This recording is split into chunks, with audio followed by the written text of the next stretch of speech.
Day 1 आम्ही निघालो आहोत अक्कलकोटला. जाताना आम्ही नाश्ता केला मिसळपाव.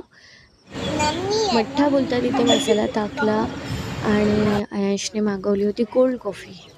त्यानं आम्ही पोचलो 4-4:30 वाजता अक्कलकोटला, जिथे आम्ही लक्ष्मी विटा भक्त निवास येथे राहिलो. सोय खूप चांगली होती. आम्ही 2 रूम बुक केल्या होत्या.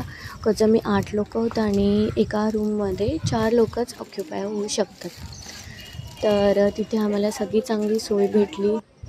आम्ही तिथे चेक इन केल्यानंतर निघालो 7 वाजता दर्शनासाठी. तर दर्शनासाठी जाताना आम्ही टमटम बुक केली. आईंना एवढं चालणं शक्य नव्हतं आणि हॉटेल मंदिरापासून लांब होतं.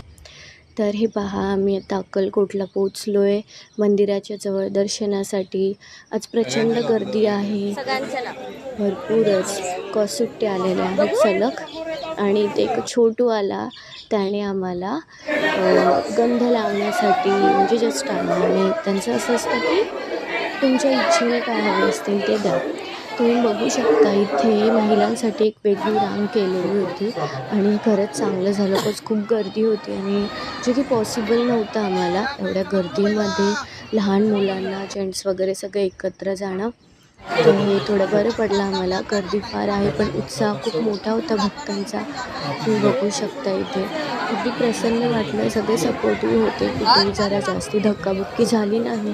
तिथे थोडी गर्दी आहे त्याच्यामुळे थोडंसं वाटलं, पण एवढं नव्हतं. आणि तिथे मी अलाउड नसताना देखील हळूच एक व्हिडिओ केला तुम्हाला दाखवण्यासाठी.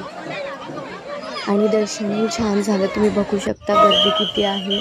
स्वामींचं दर्शन झालं, तुम्ही पाहिलं असेल मोठी. आणि करता करता आम्हाला वाजले आहेत 8:15. त्यानंतर पेटपूजेसाठी आम्ही गेलो गुरुमाऊली हॉटेलमध्ये. बट तिथला एक्सपिरियन्स सांगायचा तर फार काही चांगला नव्हता. जेवण छान होतं पण तिथे ॲक्च्युली झालं असं की सीझनमुळे होती